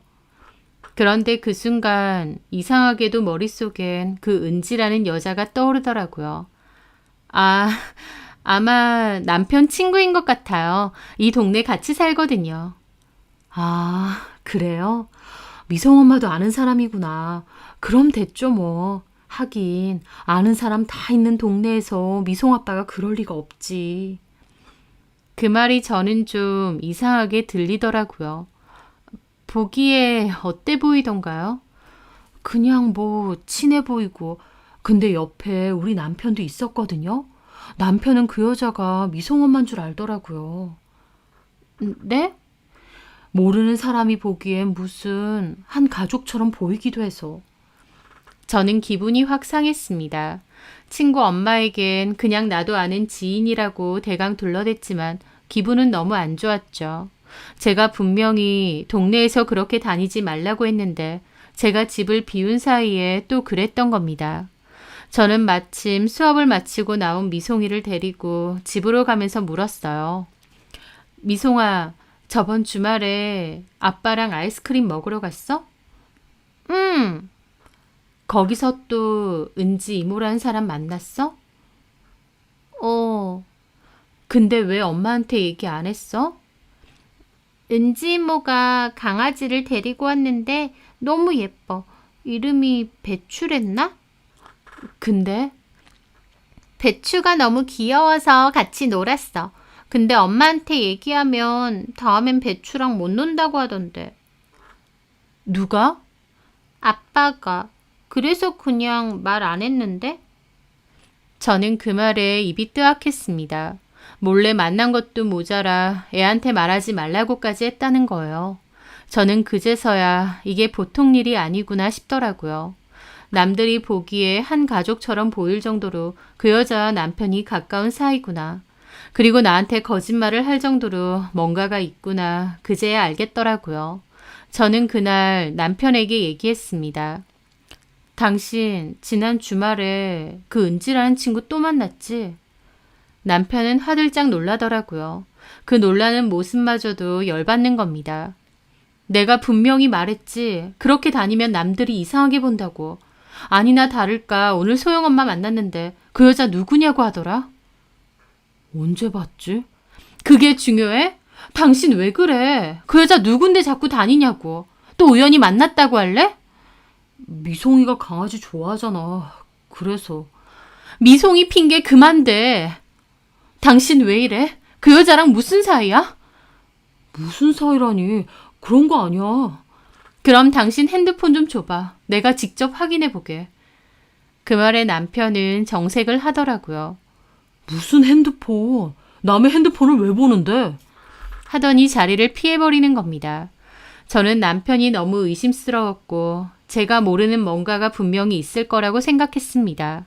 하지만 그 후로 남편은 핸드폰을 늘 소지하고 다녔어요. 행여나 제가 볼까 말이죠. 저는 남편의 그런 행동 때문에 더욱 의심이 생겼습니다. 저는 남편의 폰을 호시탐탐 노리고 있었는데 그러던 어느 날 남편은 회식을 갔다가 늦게 들어온 날이었어요. 술에 취한 남편은 옷만 대강 벗어놓고 바로 잠이 들었고 저는 기회는 이때다 싶어서 남편 폰을 몰래 뒤져보기 시작했습니다. 그런데 은지라는 이름으로 아무리 검색을 해도 별로 나오는 게 없었어요. 하다못해 그 여자가 자전거 가지고 가라고 했으니 통화한 내역이라도 있어야 될 텐데 없었죠. 남편이 다 지웠나 싶었고 더욱 의심이 커져갈 무렵 카톡 대화방 중에서 좀 낯선 대화를 보게 되었습니다. 함과장이라고 되어 있어서 그냥 봐서는 회사 사람 같았는데요. 마지막 대화 내용이 잘 입을게 고마워 였거든요. 회사 동료인데 뭘 잘 입는다는 말인가 싶어서 그 대화 내용을 보는데 입이 뜨악했습니다. 회사 동료가 아니라 그 은지라는 여자였어요. 남편은 제 눈을 피해 이름을 바꿔서 저장한 거였죠. 미송이가 자전거 좋아하느냐, 다음에 자전거 같이 타러 가자는 얘기도 있었고 네 덕분에 힘이 난다, 보고 싶다, 언제 볼 수 있느냐 등등 그 대화는 절대 보통 친구 사이 같지는 않았습니다. 드디어 덜미를 잡혔구나 하는 생각과 동시에 극도의 분노와 슬픔이 같이 찾아오더라고요. 아니길 바랬는데 정말이구나. 정말 은지라는 여자랑 그렇고 그런 사이구나 라는 것을 깨달았으니까요. 남편은 그 여자에게 정말 많은 선물을 줬다는 것도 알게 되었습니다. 그 여자는 남편이 선물을 주면 인증샷처럼 찍어서 보내주는 것 같았어요.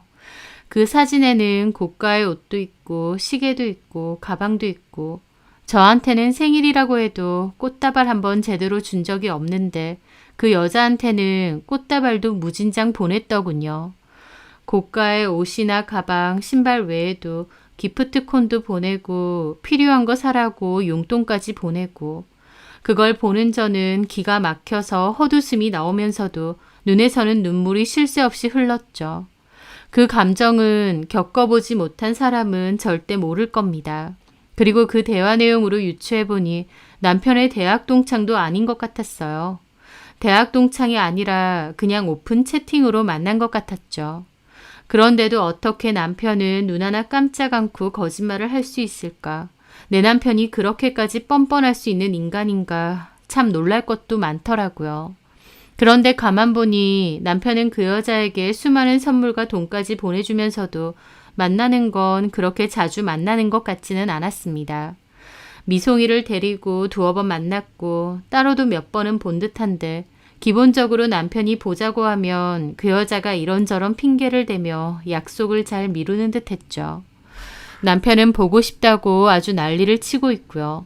제가 보기에 그 여자가 저희 남편을 아주 갖고 노는 듯 했습니다.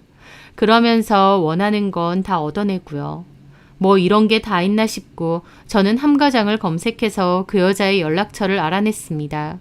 그리고 이 여자의 집 주소는 어떻게 알아야 하나 고민하는데 지금 뭐 하는 거야? 난데없이 남편의 목소리가 들리더군요. 저는 작은 방에서 몰래 폰을 보고 있었는데 남편이 문을 확 연 거죠.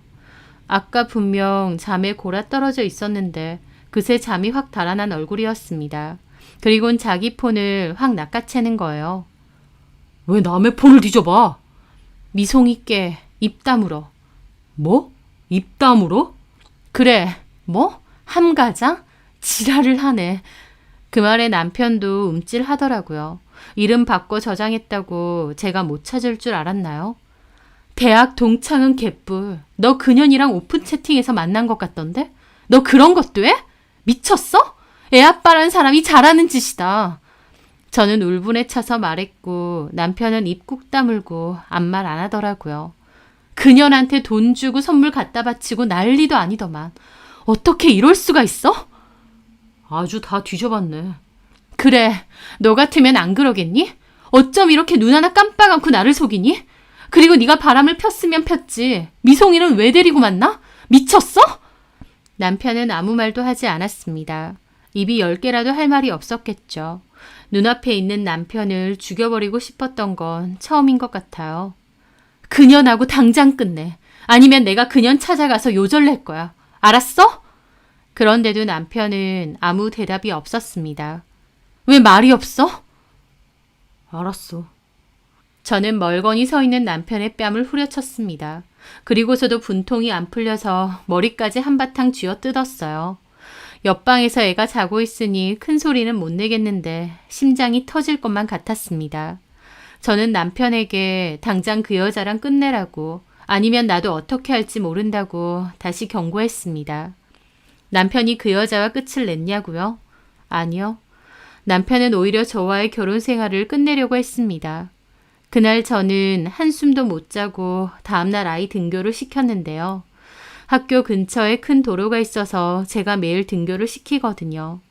멍한 기분으로 아이를 학교에 보내고 비척비척 돌아왔는데 집에 와보니 뭔가 이상하더라고요. 보니까 남편이 그 사이에 집에 들어와 자기 집만 대강 챙겨 집을 나간 겁니다. 그 30분밖에 안 되는 시간 동안요. 기가 막혀서 전화를 했지만 당연히 제 전화는 받지도 않았어요. 회사에도 전화를 했는데 남편이 연차를 썼다고 하더라고요. 미치고 팔짝 뛰는 심정이었는데 그 여자 번호가 생각나는 겁니다. 그 여자에게 바로 전화를 걸었는데 남편이 얘기를 해둔 건지 제 전화는 받지 않더라고요. 그렇게 남편은 가출을 했는데 이틀 뒤에 문자 하나 보내는 겁니다. 이혼해줘. 우리의 인연은 여기가 끝인 것 같다. 라고요. 저는 당장 전화 받으라고 아니면 그년 집 어떻게든 찾아내서 가만 안 둘 거고 시댁과 회사에도 다 얘기할 거라고 했습니다. 그제야 남편은 전화가 왔죠. 남편이 여보세요 하자마자 온갖 쌍욕은 다 퍼부었던 것 같습니다. 저도 제정신이 아니었죠. 남편은 무슨 이혼 무쇠 마냥 이혼해달라는 소리만 하는 겁니다. 미쳐도 단단히 미쳤네. 어떻게 이렇게 미쳐? 네 딸은, 우리 미송이는 어쩌고? 미송이는 내가 키울 거야. 뭐? 개소리도 작작해. 네가 뭘 잘했다고 미송이를 네가 키워? 너 일 안 하고 있잖아. 뭐 해서 미송이를 키울 건데? 웃기지 마. 다 떠나서 나는 일단 너랑 이혼 안 할 거야. 내가 미쳤다고 네가 원하는 대로 이혼해 줄까? 좀 그러지 마라. 너랑 나랑 사이 이미 끝났잖아. 그 끝을 누가 냈는데. 나는 자다가 날벼락 맞은 거라고. 저는 울분을 토했는데 남편은 꿈쩍도 않고 이혼 결정 내리면 연락 주라고. 그 전까진 안 들어간다고 했습니다. 저는 그 여자 찾아내서 가만 안 둘 거라고 했어요. 그랬더니 남편은 그 여자 털끝 하나 건드려 보라면서 자기도 가만 안 있겠다고 으름장을 놓더라고요. 10년 넘게 산 와이프에게 상간녀 털끝 하나 건드리면 가만 안 있겠다니. 너무 기막히고 비참한 심경에 눈물이 앞을 가렸습니다. 어떻게 저한테 이렇게까지 상처를 줄 수 있는지. 저는 그 길로 시댁에 가서 얘기를 했고 시부모님도 몹시 놀라셨죠. 어머님은 그 상간녀 주소든 뭐든 알고 있으면 내놓으라고 하셨습니다. 가만 안 둔다고요. 저는 연락처밖에 모른다고 했고 연락처는 넘겨드렸어요. 어머님은 단박에 전화를 걸었는데 당연히 안 받더라고요. 저한테는 일단 집에 가 있으라고, 덕현이랑은 잘 얘기해 보겠다고, 그 여자한테 잠깐 어떻게 된 것 같다고 하셨어요. 저는 그렇게 산 송장처럼 집으로 돌아왔고 저희 여동생에게 전화해서 이 사실을 다 얘기했습니다. 여동생도 어떻게 형부가 그럴 수 있느냐며 놀라더라고요. 그리고선 저희 집에 찾아왔습니다. 일단 증거는 있으니 그 여자 상간소송부터 걸자고 했어요. 자기가 믿을 만한 변호사를 찾아보겠다고 하면서요. 그렇게 이틀 뒤 저는 여동생과 변호사 사무실에 가서 상담을 받았습니다. 이혼도 원하시냐는 질문에 이혼은 안 할 거라고 했어요. 남편이 원하는 대로 해주기 싫었고 아이도 너무 걸렸거든요. 그렇게 상간소송에 대한 상담만 받고 집으로 돌아와 남편에게 문자를 보냈습니다. 그년한테 상간소송 걸 거다. 상간소송은 여러 번 걸 수 있다는데 어디 두고 보자. 내가 할 수 있는 대로 끝까지 할 거야. 라고요. 그거 보내니 단박에 전화가 오더군요. 무슨 상간소송을 걸겠다는 거야? 이제야 연락을 하네? 야, 이 비겁한 인간아. 네가 사람이니? 상간소송 취하해. 지랄을 한다. 내가 왜? 할 수 있는 건 다 할 거야. 어디 두고 봐. 아 진짜 왜 이래? 정신 좀 차려. 너야말로 정신 차려. 누가 누구더러. 일단 들어갈게. 들어가서 얘기하자. 남편은 제가 내연녀에게 상간소송 건다고 하니 똥줄이 타 집에 들어온다고 했습니다. 그 여자가 소송 당하는 게 그렇게 걱정되나 싶어서 마음이 더 처참해지더라고요. 저는 어머님도 불렀어요. 그날 저녁 아이는 동생에게 맡기고 어머님과 집에 있는데 남편이 들어왔죠. 남편은 어머님이 같이 있으니 움찔하고 놀라더라고요. 엄만 왜 불렀어? 야, 이덕현, 너 미쳤니? 지금 뭐 하자는 거야? 집을 왜 나가? 너 그년 집에서 같이 살고 있어? 아니에요 그런 거. 회사 근처에 원룸 하나 구해서 혼자 살고 있어. 아 그리고 엄만 돌아가 계세요. 그년 집 어디야? 당장 찾아가자. 내가 가만 안 둬. 아 가긴 어딜 가요. 그년이 뭐라고 미송이미한테 이혼을 하자는 거야. 너 지금 제정신 아니야. 나 완전 제정신이고요. 그 여자 진심으로 사랑해요. 너무 어이가 없으니 웃음이 나더라고요.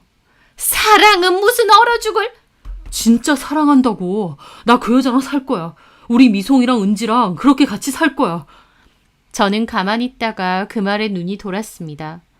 미쳤어? 어디다 대고 미송이 얘기를 꺼내? 네가 직장도 없는데 무슨 수로 미송이를 키우냐고.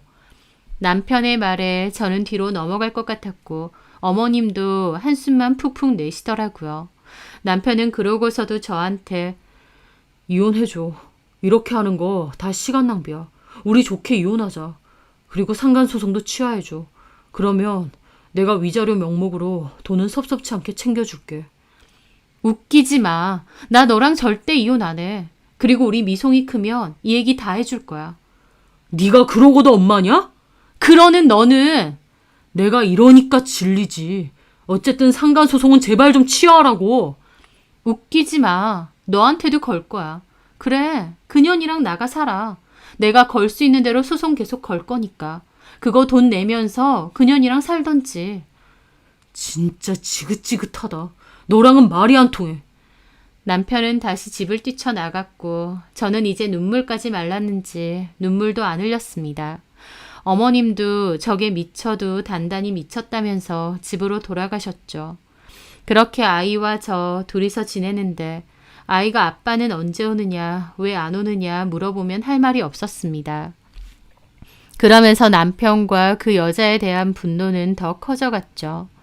저는 바로 상간소송을 진행했는데 소장을 받자마자 그 여자는 발등에 불이 떨어진 모양이었습니다.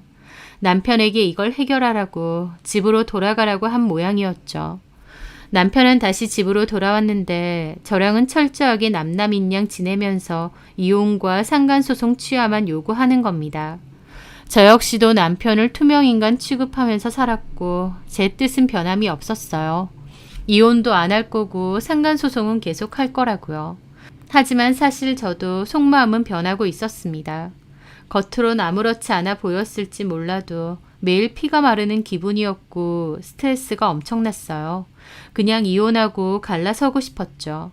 하지만 남편이 양육권을 못 준다 어쩐다 하는 소리 때문에 저도 섣불리 이혼한다고 할 수가 없었습니다. 다른 건 몰라도 아이만큼은 절대 뺏길 수 없었죠. 저는 상간소송 진행 중에 변호사를 만나 이런 얘기를 했고 그 변호사가 저에게 그러더군요. 남편분이 그 여자를 많이 사랑할수록 저한테는 유리해진다라고요. 네? 보통 바람 피는 사람들 유형이 두 개인데요. 하나는 바람을 펴도 이혼은 절대 하기 싫어하는 유형이 있고 또 다른 유형은 상간자에게 푹 빠져서 배우자와 이혼을 간절히 원하는 유형이 있어요. 후자일 경우 당연히 조건에 대한 협상은 더 쉬워질 수밖에 없습니다. 아이러니하게도 남편이 그 상간녀를 더욱 사랑해야 이혼을 하더라도 제가 원하는 조건을 잘 얻어낼 수 있다는 거였어요. 변호사가 보기에도 또 제가 보이게도 남편은 후자였습니다. 그 여자에게 푹 빠져 있었고 저와 이혼하고 그 여자와 새살림 차릴 생각밖에 없었으니까요. 그 변호사의 말처럼 급했던 남편은 급기야는 저에게 살던 집을 주겠다는 소리까지 했어요. 이 집 대출이 좀 남아있긴 하지만 그래도 시세 괜찮은 거 알지? 솔직히 재산분할 해봤자 잘 나와도 반반이야. 근데 당신이 이혼해주고 상간소송도 다 취하하고 애 포기하면 이 집 당신한테 넘길게. 웃기지 마. 자꾸 미송이 건들지 말고. 무슨 대단한 부정이 있어서 자꾸 애를 키운다는 거야? 너같이 불순한 사상을 가진 아빠한테 미송이를 키우게 할 것 같아? 이 정도면 정말 많이 포기하는 거야. 포기는 개뿔. 그년이 그렇게 좋아? 좋아, 사랑해. 저는 그렇게 좋으면 가라는 소리가 치밀어 오르더라고요. 그때는 화를 냈지만 그날 저녁 남편의 제안을 많이 생각해 봤습니다. 그 여자에게 눈이 돈 남편은 이 집을 주면서까지 그 여자랑 재혼하고 싶다는 거였어요. 남편 말 맞다나 설령 이혼을 한다고 해서 운 좋게 재산 분할을 받는다고 해도 절반이고 위자료 다 합쳐봤자 절대 이 집 값은 안 될 겁니다. 어쩌면 집 준다고 할 때 이걸 받는 게 계산상으로는 제일 베스트였어요. 저는 그래, 집 준다고 하니까 그냥 받아내고 끝내자 마음을 먹었습니다. 저도 너무 정 떨어지고 더 이상 남편 면상도 보기 싫었거든요. 무엇보다 엄마 아빠의 냉전 상태를 아이한테 계속 보여주는 게 걸렸어요. 저는 남편에게 좋다고 집 주면 이혼해 준다고 했습니다. 대신 미송이는 제가 키운다는 것도 합의하라고 했죠. 남편은 끝까지 아이는 자기가 키운다고 했는데 저는 그년이랑 애 낳아서 키우면 되지 왜 자꾸 미송이를 키운다고 하냐고, 미송이 생각은 안 하냐고 했습니다. 그 미친 인간은 그 여자랑 미송이랑 셋이서 단란한 가정을 만들겠다는 목표밖에 없는 것 같더라고요. 애 엄마는 저인데도요. 이혼해 줄 테니 그년이랑 애 실컷 낳고 살라고 했습니다. 우리 미송이는 건들 생각 말라고 하고요. 남편은 고민하더니 결국 미송이도 포기한다고 했습니다. 이혼하고 본인과 그 여자한테 걸린 상간소송만 취하해달라고 하더라고요. 도대체 얼마나 정신이 나가면 집까지 넘겨준다고 할 정도로 그 여자한테 푹 빠져있나 신기할 정도였습니다. 그렇게 남편과 저는 협의이혼을 하기로 했고, 저는 모든 이혼 마무리가 되면 그때 상간소송은 취하해준다고 했습니다. 남편은 급하게 이혼 서류 내고 집 명의도 저한테로 변경했습니다. 최대한 빨리 이혼을 하고 싶어서 몸이 달았더라고요. 그런데 그 와중에 저는 그 여자의 면상이 너무 궁금했어요. 엄청 예쁘기라도 한 건지, 도대체 어떤 여자길래 남편이 저렇게 정신을 못 차리나 궁금하더라고요. 그리고 저는 그 여자네 집에 찾아가 보기로 했습니다. 물론 집을 받는 조건으로 그 여자를 절대 찾아가지 않겠다는 조항도 있었기에 직접적으로 만날 생각은 없었어요. 다만 상간소송 과정에서 그 여자가 사는 집 주소는 알 수 있었기에 그 근처에서 어떤 여잔지 얼굴이나 한번 보려고 했습니다. 저는 여동생 차를 타고 그 여자 집 근처로 갔어요. 저희 동네는 아니었고 옆 동네였습니다. 3층짜리 작은 빌라였어요. 저기가 남편이 수시로 드나들던 그 상간녀네 집이구나 생각하니 기분이 참 더럽더군요. 그 여자가 누군지 몰랐기 때문에 무작정 앞에서 기다리는 걸 수도 있지만 왠지 얼굴을 보면 감이 올 것 같기도 했습니다. 그런데 막연히 기다리는데 빌라 앞에는 웬 차 한 대가 서더군요. 거기에 남자와 여자 한 명이 내렸어요. 둘은 연인 사이 같았고 남자가 여자를 끌어안더니 들어가라고 했습니다. 그 여자는 손인사를 하고 빌라 안으로 들어가더군요. 저 여자는 아니겠네. 남자친구가 있는 걸 보니. 묘하게 그 여자가 눈에 띄었지만 저도 여동생과 같은 생각이었습니다. 그런데 꺼져 있던 3층 불이 탁 켜지는 거예요. 그 집은 바로 상간녀네 집이었죠. 저와 여동생은 둘 다 깜짝 놀랐습니다. 방금 분명 다른 남자랑 포옹을 하고 안으로 들어갔는데 그 여자가 남편의 상간녀였으니까요. 뭐야, 방금 그 여자였어. 그러게. 그럼 차로 데려다 준 그 남자는 뭐야? 저도 너무 혼란스럽더라고요. 그럼 내 남편 말고 다른 남자도 있다는 건가 싶기도 하고요. 그런데 그 생각을 하자 오히려 마음이 홀가분해졌습니다.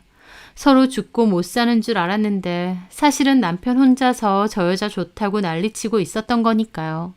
그날 여동생과 저는 저 여자에게 다른 남자가 있나 보다라는 얘기를 하며 돌아왔어요. 얼굴을 제대로는 못 봤지만 그 상황을 본 것만으로도 충분했습니다. 저는 한결 가벼운 마음으로 이혼 절차에 따랐어요. 그렇게 숙려 기간까지 끝이 나고 법원에서 나오는데 남편이 저에게 마지막으로 한 말은 당장 상간소송 취하해 였습니다. 저는 남편을 가만 보는데 이 모질이야, 네 상간녀한테는 다른 남자도 있다 라며 비웃어주고 싶더라고요. 하지만 저는 아무 말 하지 않았습니다. 남편은 약속대로 빨리 취하하라고 했고 저는 그 자리에서 전화해서 상간소송을 취하했습니다. 이제 됐어? 너 나한테 미안한 마음이 하나도 없지? 그렇진 않아. 당신한텐 미안해. 고양이 쥐 생각해라. 이제 어쩔 거야? 그년이랑 재혼이라도 할 거야? 그런 건 우리가 알아서 결정할 거야. 남편에게 우리는 더 이상 제가 아니었습니다. 저는 씁쓸한 웃음과 함께 걸음을 옮겼어요. 남편은 제 뒤통수에 대고 미안하다, 잘 살아라. 그러고 서둘러 주차장으로 가버리더라고요.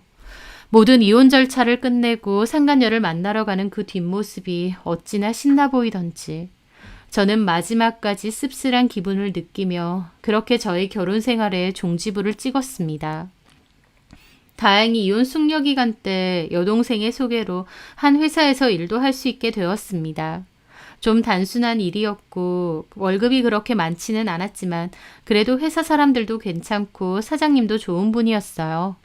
일 열심히 하면서 아이 키우고 씩씩하게 잘 지내봐야겠다 생각을 했는데 이혼하고 한 달 정도 지났을 때였어요. 전 남편이 아이의 면접 교섭 때문에 아이를 데리러 왔는데 그 한 달 사이에 얼굴이 말도 못하게 상해 있는 겁니다. 깜짝 놀랐죠. 그렇게 이혼해달라 노래를 불러서 원하는 대로 해줬고 신나서 그 여자한테 달려간 게 마지막이었는데 한 달 만에 본 전 남편의 얼굴은 말이 아니었거든요. 하지만 이제 남남이고 내 알 바 아니다 싶어서 아이 데리고 갔다가 내일 꼭 데리고 오라는 말만 했습니다. 하루 자고 오기로 했거든요. 그런데 다음 날 다시 아이를 데리고 온 전 남편이 갑자기 저를 보더니 울먹이는 겁니다. 그리고는 자기가 정말 멍청했고 어리석었다고 자기가 뭘 놓친 건지 이제 알겠다고 하면서요. 어처구니가 없었는데 전 남편 하는 말이 아주 가관이었습니다.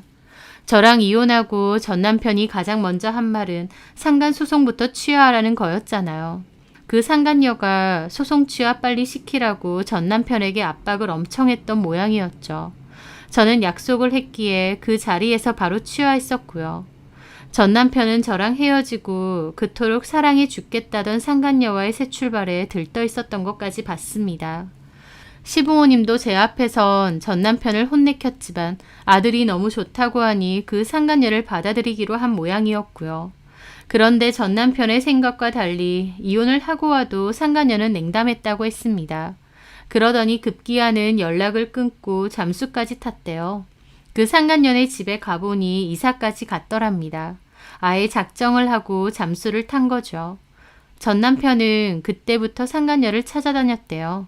상간녀와 새 출발하려고 저한테 집 주고 아이 주고 그렇게 왔는데 정작 상간녀는 자취를 감춰버렸으니까요. 전 남편은 완전 돌아버리는 기분이었다고 했습니다. 그렇게 그 여자를 찾으려고 뒷조사를 하다가 알게 됐답니다. 상간녀가 다른 남자와 결혼한다는 것을요. 게다가 결혼한다는 남자와 전 남편 말고도 다른 남자가 또 있었다는 것을요. 그러니까 한마디로 결혼할 남자는 따로 있고 전 남편과 그 다른 유부남은 순전히 물주에 불과했던 겁니다. 용돈 주고 선물 주고 하라는 대로 다 해주는 편리한 물주요. 그 여자는 전 남편과 새살림 차릴 생각이 조금도 없는데 전 남편은 그것도 모르고 저랑 이혼해달라 노래를 불렀던 거죠. 그 여자는 결혼할 남자도 있었기에 전 남편은 물주로만 적당히 이용하려고 했던 건데 제가 상간소송을 걸어버리니 곤란했던 겁니다. 결혼할 남자가 알게 될 수도 있으니까요. 그래서 전 남편에게 와이프한테 말해서 상간소송 취하시키라고 그렇게 닥달을 했던 거예요. 그리고 취하시키고 나서는 전 남편과 손절해 버린 거죠. 한마디로 전 남편은 그 여자한테 노란하고 돈이나 실컷 뜯긴 게 전부였던 겁니다. 전 남편은 저한테 그 얘기를 하면서 한다는 말이 그 여자에게 상간소송을 다시 걸어달랍니다. 이혼하고 나서도 걸 수 있다던데 소송 좀 다시 걸어서 그 나쁜 년한테 복수 좀 해달래요. 저는 이게 말인지 방구인지 코웃음만 나더라고요. 내가 왜? 여보, 나 네 여보 아니야. 네 여보 따로 있잖아. 물론 그 여보는 당신을 여보라고 생각도 안 한 것 같지만 내가 그 꽃뱀 같은 년한테 당한 거 생각하면 내가 미쳤어. 돌았던 거야. 이제 알았어? 내가 뭐라고 했어. 너 미쳤고 돌았고 제정신 아니라고 했지. 근데도 상관없다며. 그래도 그년이 좋다며. 10년 넘게 산 마누라고 자식이고 다 내팽개칠 만큼 그 여자가 좋아 죽겠다며. 이혼만 해달라며. 전 남편은 아무 말도 없이 흐느끼더라고요. 됐다. 이제 와서 이런 얘기를 뭐하러 하니? 여보, 정말 잘못했어. 다시 한번 여보라고 해봐. 앞으로 애도 안 보여줄 줄 알아. 나 너한테 정말 많은 기회를 줬어. 가슴이 갈갈이 찢어져도 그래도 우리 미송이 생각해서 돌아오라고 했어. 네가 나랑 미송이한테 뭔 짓을 했는지나 생각해. 너 그 여자 생각하면 분통 터져?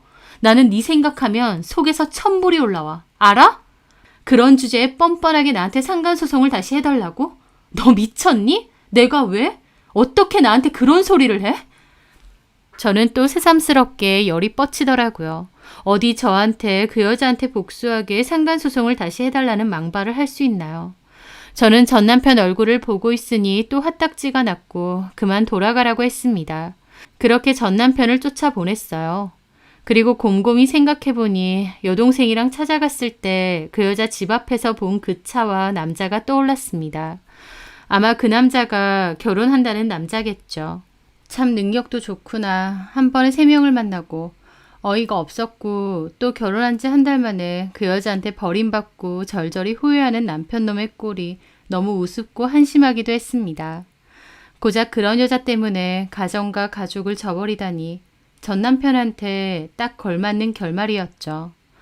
전 남편은 억울하다고 다시 소송 걸어 달라고 했지만 이미 이혼 전 상간 사실로 인한 소송을 했고 취하도 했기 때문에 다시 재소송을 할 수도 없을 뿐더러 전 남편이 원하는 대로 해주고 싶지도 않았습니다. 그런데 나중에 들은 건 더 놀라운 얘기였어요. 전 남편과 전 시모가 그 여자 결혼식장은 어떻게 알아낸 건지 찾아내서 한바탕 깽판을 부렸다고 했습니다. 결국 경찰까지 왔고 전 남편과 전 시모는 영업 방해죄로 경찰서까지 갔다는데 어쨌든 그 깽판 때문에 그 여자와 결혼하려는 남자와 그 식구들까지 다 알게 되었다고 했습니다. 그 여자는 전 남편과 전 시모를 상대로 고소하겠다고 했고 전 남편 역시 그 여자 상대로 꽃뱀짓한 거 고소하겠다고 했어요. 들으면서도 웃긴 게 둘 다 고소가 성립 안 될 것 같은데 서로 고소하겠다고 난리였죠. 하여튼 거나하게 깽판 친 덕분에 그 여자의 이중생활도 다 탄로가 났다고 생각하니 속이 시원했습니다. 미리 알았더라면 그 결혼식 가서 깽판 치는 거 구경이라도 했을 텐데 아쉽더라고요. 전 남편이 가정까지 쉽게 버릴 정도로 사랑했다던 그 여자와는 완전 원수지간이 되었습니다. 그것만으로도 제 속은 훨씬 시원하고 한결 낫더라고요. 전 남편은 은근슬쩍 재결합 운도 띄우지만 저는 어린 반푼어치도 없다고 딱 잘랐습니다. 저를 어떻게 배신한 인간인데 제가 미치지 않고서야 그 인간을 어떻게 다시 받아주나요? 저한테 얼마나 상처를 줬는데요. 상간녀한테 까이고 나한테 다시 들이댄다고 생각하니 더 열받아서 상종도 하기 싫더라고요. 남편이 이혼을 해달라고 그토록 사람을 괴롭힐 때는 너무 힘들고 괴로웠습니다. 감당이 안 될 정도로 비참하고 슬프고 괴로웠죠. 그때의 저를 생각하면 지금도 가슴이 아프기도 합니다. 하지만 또 한편으론 잘 버텨줘서 고맙다는 얘기도 하고 싶어요. 제 스스로에게요. 전 남편이 배신을 때렸고 제 가정은 깨졌지만 지나고 보니 또 새로운 삶에 적응이 되고 좋은 일도 생기는 것 같아요. 지금 힘든 일을 겪고 계신 분이 있더라도 잘 견디고 그 시간을 보내면 나중에는 좀 더 가벼운 마음으로 지금의 힘든 일을 돌아볼 수 있다고 생각하셨으면 좋겠네요. 지금의 저처럼 말이죠. 제 사연 들어주셔서 감사합니다.